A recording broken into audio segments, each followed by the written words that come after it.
Hello everyone, this is Rashida. Welcome to my channel.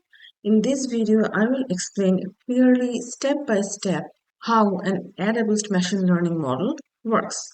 AdaBoost is an ensemble machine learning method and it is also known as adaptive boosting. And it includes multiple weak learners to refine the prediction on multiple layers. Before diving deep into the detail, let's get a high-level overview and we will understand this whole process using a classification example. So to begin with, it puts equal weights on all training examples. Okay, each training example will have similar importance and exactly same weight. And after that, it uses a decision tree model to make the prediction.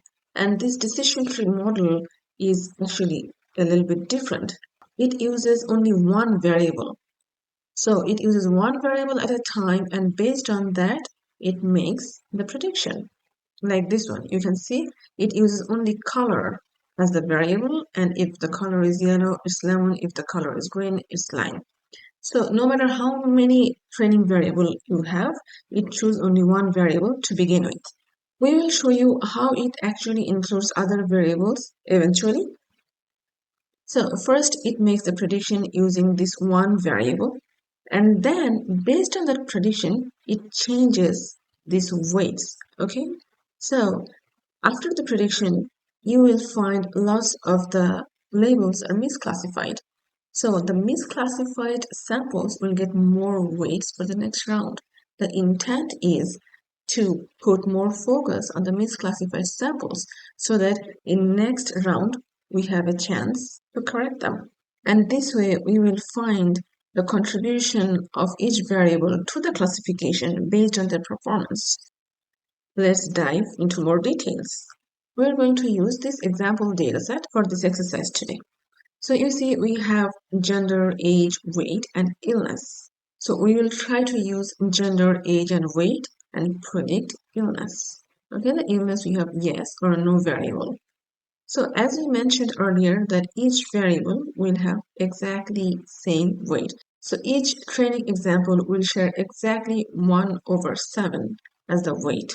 And then as we have to choose only one variable, how you are going to choose that one variable. You can use Gini index to find out which variable should be used first. I may make a separate video on how to calculate Gini index. Just assume that gender has the lowest Gini index. So gender is going to be our first variable. So the first decision stump is going to be on the gender. Let's see how we can do the prediction based on the gender. If we notice, when the gender is male, we have 3 no's, 2 yes.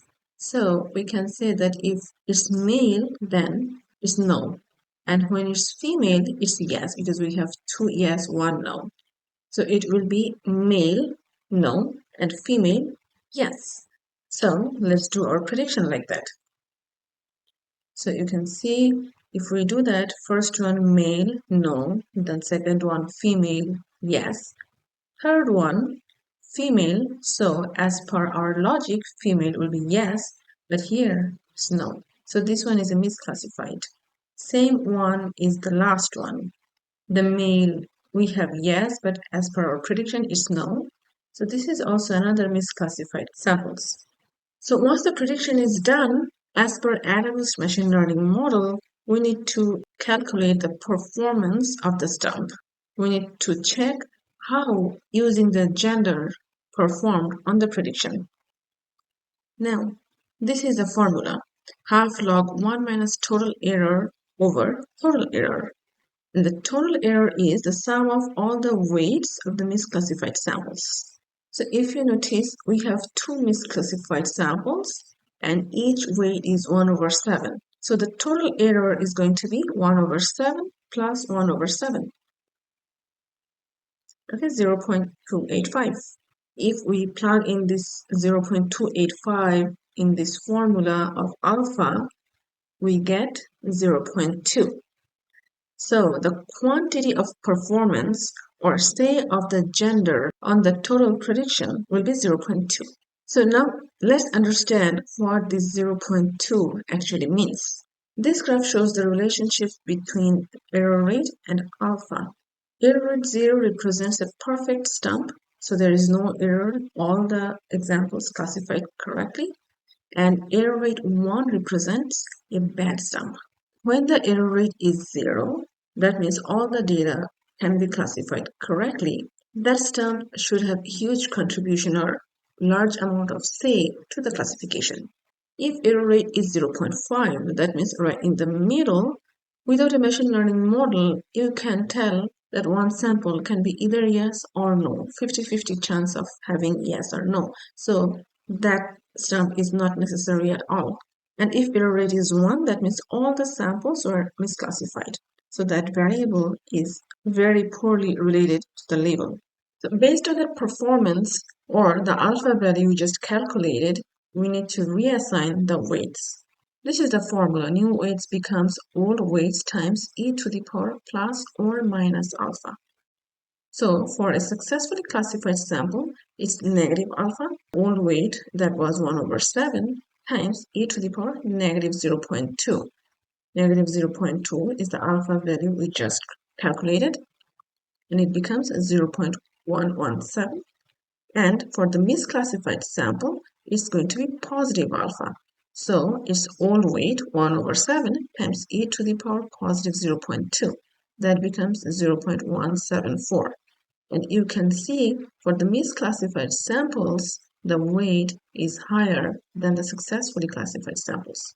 Now let's assign the new weights. So you see we had 2 misclassified samples where we put the higher weights, 0.174.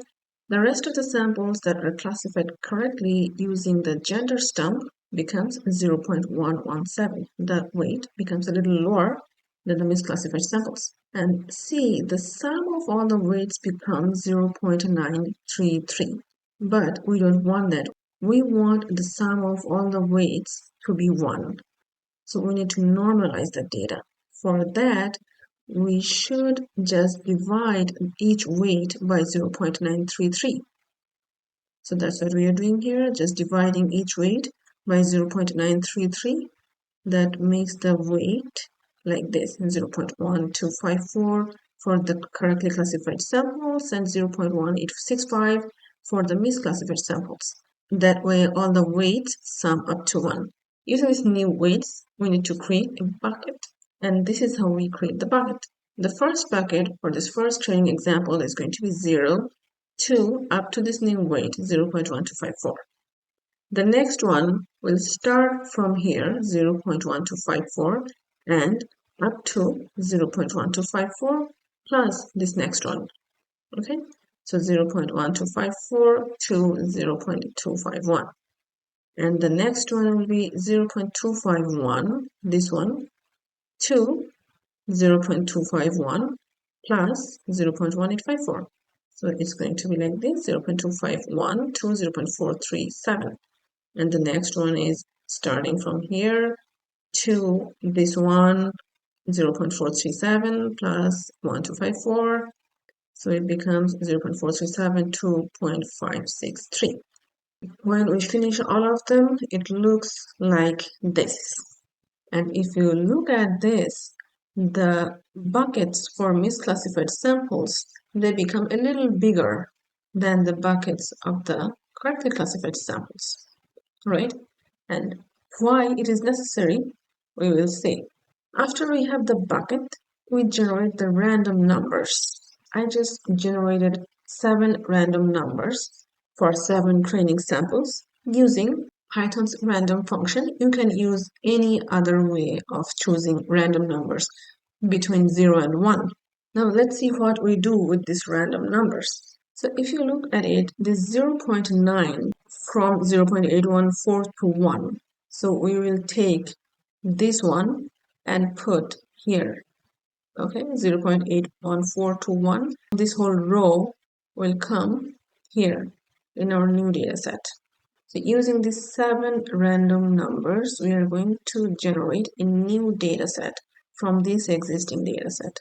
Okay, the next one, 0.541, that falls into this one. 0.437 to 0.563, right? So 0.541 is going to fall in this bucket. The next row of data in our new data set is going to be this one. So you can see I put this one here. Then we have 0.418 that falls into this one, right? 0.251 to 0.437. So the next one is going to be this row. Then 0.715, this 715 falls into this row. So the next row will be this one. Then 272 falls into this one. Again, 0.251 to 0.437. If you notice, this misclassified samples coming in twice already. So it's here, and 0.518 that falls in here, this line, so this line comes here, and 0.1. That 0.1 is going to be our first one. So we put the first one, the first row of data here. So these two misclassified samples actually coming in 3 times total, right? This one and this row comes twice, and this last one comes once in our new dataset. That is the reason we put extra weight on these misclassified samples. If we put more weight, the size of the bucket will be bigger, so the chance of getting picked in our new dataset will be higher. So you can see that worked. We will use this new dataset for our next round. This is our newly created dataset that we just created based on our last stump that was on gender. And we are going to assign the equal weight on each sample again. The whole process is going to be repeated again. We need to create the new Gini index based on these new labels and new data set. So based on this new Gini index, maybe the next variable will be a different one, not gender anymore, maybe age or weight. Based on the new Gini index and new variable, next stump is going to be created, making the prediction, calculating the alpha or the performance of the new stump, then assign the weights based on the alpha again, then generate new sample set based on the new weights. Then this process gets repeated until you're satisfied with the prediction results. This is how the AdaBoost machine learning model works.